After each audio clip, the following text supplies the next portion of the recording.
Dans un monde qui est déserté par l'homme, Rousse, qui est une jeune renarde, aussi libre qu'intrépide, est obligée de quitter le bois de Chette où elle a grandi.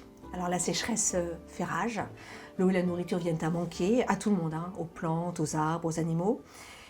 Et comme elle part, eh bien, elle va prendre la route et diverses embûches vont se présenter sur sa route qui est solitaire à destination des montagnes loin, des montagnes enneigées. Heureusement, elle va pouvoir compter sur des alliés comme une ours dont les petits ont été massacrés, un vieux corbeau, un écureuil. Quel a été le point de départ de ce conte initiatique ? Il faut savoir que je l'ai écrit il y a maintenant, ça doit être en 2019. Donc j'ai quand même cherché un peu d'où ça venait. Et aussi étrange que ça paraisse, enfin non, parce que le titre initial c'était Le nuage de Tchernobyl. Ah oui, quand même. Voilà, donc c'est la supplication qui m'a beaucoup touché, ému. Même, je dirais même rendu très, comment dire, très dépressif presque, parce que c'est vraiment une histoire à la fois donc d'une catastrophe internationale, on peut le dire, d'où le nuage de Tchernobyl, mais aussi on ressent dans ce livre la capacité des hommes à être vaincus, à être malmenés, à leur faire dire et faire absolument ce qu'on veut. Et voilà, je ne sais pas pourquoi, je pense qu'il y a un lien entre ce livre qui n'a aucun rapport, sinon qu'il y a des animaux d'ailleurs, mais bon, c'est une autre histoire, et notre brave Rousse. Je pense qu'il y a un rapport. C'est tout ce que je peux dire parce que je ne sais pas d'où ça vient précisément. C'est comme une graine qui a été plantée ? Peut-être, ouais, voilà. C'est quelque chose comme ça. Et dites-moi, Denis, pourquoi vous vous êtes mis à hauteur d'animal ? Le but initial, c'était quand même d'écrire à hauteur d'animal, justement. D'où peut-être la disparition des hommes, je ne sais pas. Mais oui, c'était une volonté première d'essayer, alors c'est illusoire, d'essayer d'échapper à l'anthropomorphisme. Mais c'est un combat perdu d'avance, on ne peut pas échapper à l'anthropomorphisme. Mais c'était un peu ça l'idée de départ. Et pourquoi ? Je ne sais pas, par goût littéraire, par envie pure et simple. Peut-être, il y avait peut-être une notion de challenge dedans. Oui, c'est fort possible. Même si, après tout, vu que j'avais déjà écrit pas mal de romans qui avaient tous été refusés, je ne m'attendais pas du tout à ce que celui-là soit édité. Donc, c'est d'ailleurs un avantage de ne pas être édité, parce qu'on peut du coup écrire absolument ce qu'on veut. Voilà. C'est ce qui s'est passé avec ça, d'ailleurs. Est-ce que malgré tout, vous gardez foi en l'homme ? Ah, vaste question. Est-ce qu'on est bien obligé d'avoir foi en l'homme, étant nous-mêmes des humains, des humaines ? On dit humaine ou on dit humaine ? Oui, j'ai foi en l'homme. J'ai foi en certains hommes, en tout cas. Et malheureusement, à beaucoup, non. Parce qu'il faut bien reconnaître qu'on est en plein dans un gouffre, là. Ça va aller mal, je le sens. C'est évident, enfin, tout est là. Autant par des problèmes politiques que par le vaste, qui est aussi un problème politique, qui est le vaste problème de la pollution, du réchauffement climatique et compagnie, qui est un problème politique, bien évidemment. Et où puisez-vous la force de rester positif ? L'écriture, je pense que c'est l'écriture qui donne cette force. Ça peut être positif dans le noir, ça c'est fort possible. J'ai pas que écrit des romans feel good, surtout pas. Mais oui, l'énergie vient de l'écriture elle-même. Le besoin d'aller au bout de la phrase, le besoin d'aller au bout du paragraphe, essentiellement. C'est assez égoïste comme démarche, je pense d'ailleurs, quelque part.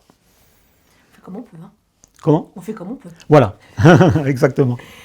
Sous des allures de contes philosophiques, diriez-vous que vous signez un roman d'apprentissage un petit peu comme Le Petit Prince de Saint-Exupéry ? Oui, il y a de ça, c'est vrai. Oui, c'est un roman d'apprentissage dans la mesure où l'héroïne, le personnage principal, apprend tout le long du chemin, elle apprend ce qu'elle ne connaissait pas de son petit bois de Chette, qui était quand même un lieu clos sur lui-même, avec ses amis, avec ses connaissances, avec ses parcours. Là, sortant de ce bois, elle est bien obligée d'apprendre. Si elle veut survivre, de toute façon, il faut qu'elle apprenne.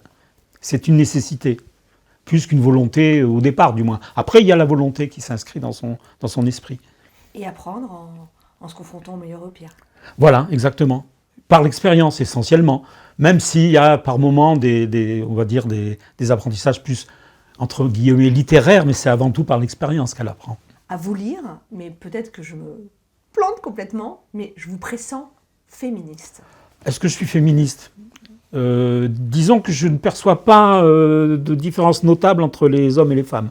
Ça, Je sais pas, peut-être que je peux le dire. La seule différence, je me suis aperçu de ça il n'y a pas très longtemps, la seule différence notable entre les hommes et les femmes, c'est que les femmes peuvent mettre au monde des enfants. C'est étrange de dire ça, mais c'est au fond du problème, c'est la seule différence. Le reste, c'est des différences de sociétales ou encore une fois de politique, etc. Mais la différence notable, elle n'est que là. Sinon, il y a des femmes fortes, des femmes faibles, des hommes forts, des hommes faibles, physiquement ou intellectuellement. Il n'y a pas de différence notable. J'en vois pas. Franchement, j'en vois pas. J'ai beaucoup d'amis femmes ou filles.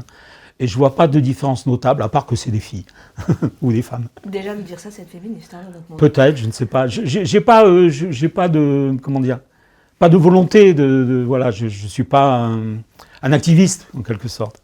Votre langue, elle est dépouillée d'articles, définis, indéfinis, possessifs.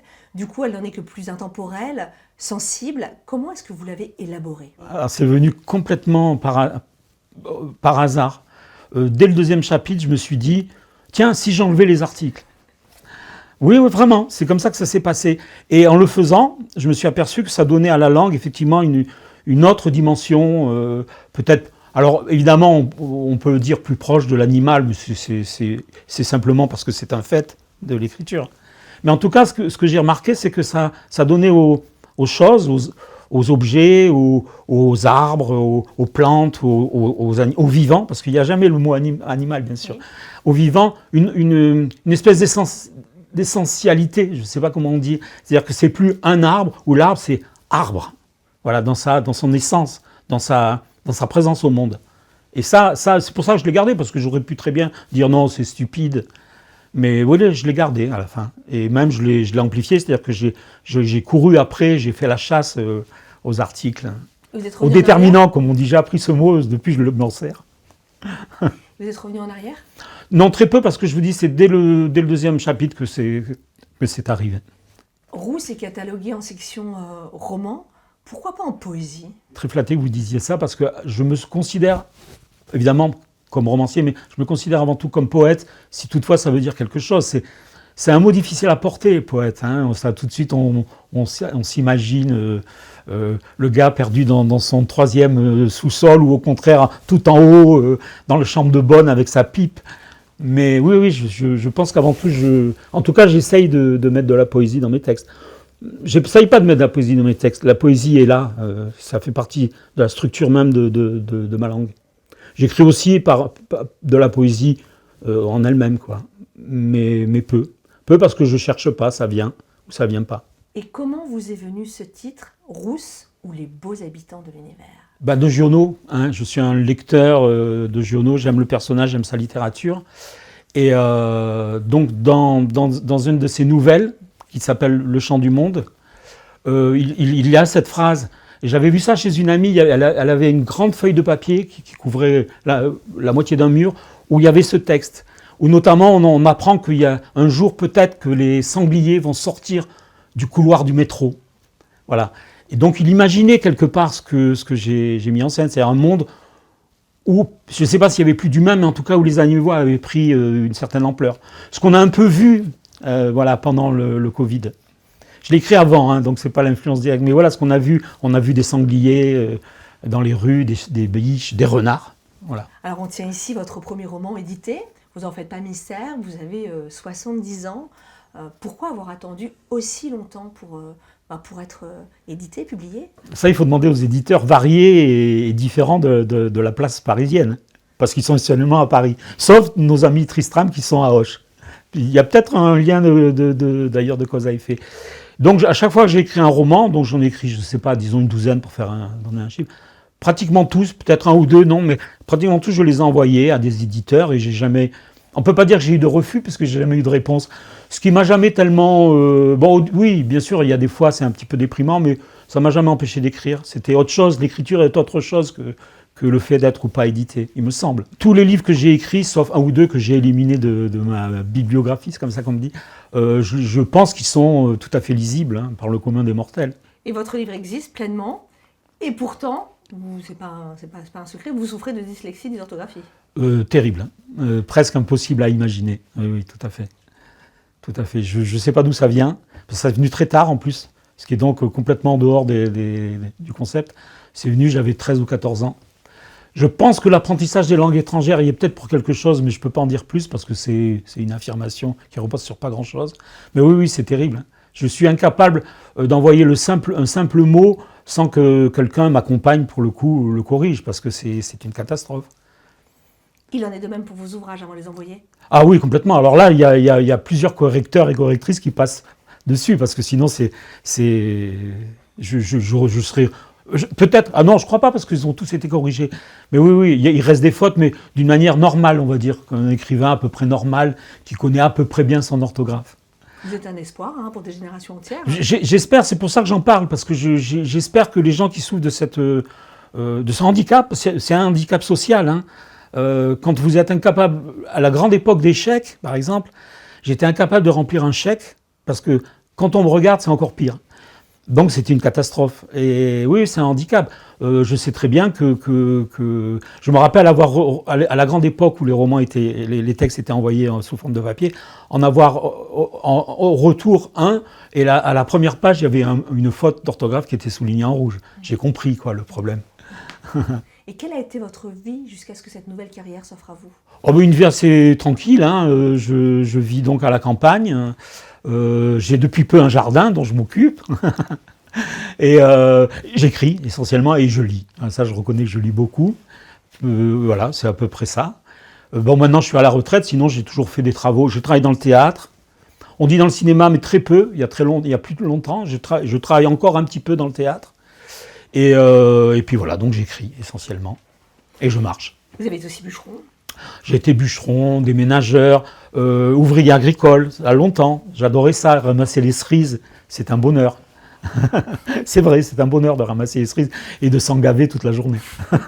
Et aujourd'hui, comment vous vous présentez? Et oui, maintenant que j'ai enfin été édité, je pense que je peux me dire écrivain.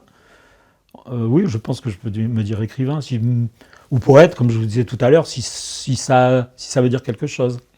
J'en suis pas tout à fait sûr. De se dire écrivain, pas plus que ça. Ce qui est agréable, c'est d'avoir été édité par des éditeurs qui sont aux petits soins avec moi.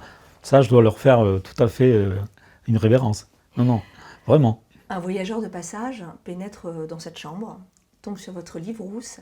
Qu'est-ce que vous lui dites pour l'encourager à l'ouvrir, à le lire, à le découvrir? Peut-être que je dirais d'abord qu'il ne faut pas s'arrêter à cette histoire d'article et l'idée. Et je lui dirais que c'est une aventure. Alors j'ai failli dire une aventure humaine, mais c'est en tout cas une aventure des vivants. Voilà, c'est une aventure d'êtres vivants qui ont leurs problèmes, leurs pensées, leurs espoirs. Voilà, je pourrais dire ça. Et c'est en même temps une aventure, comment dire, c'est un peu un livre d'aventure, c'est-à-dire qu'il se passe plein d'événements.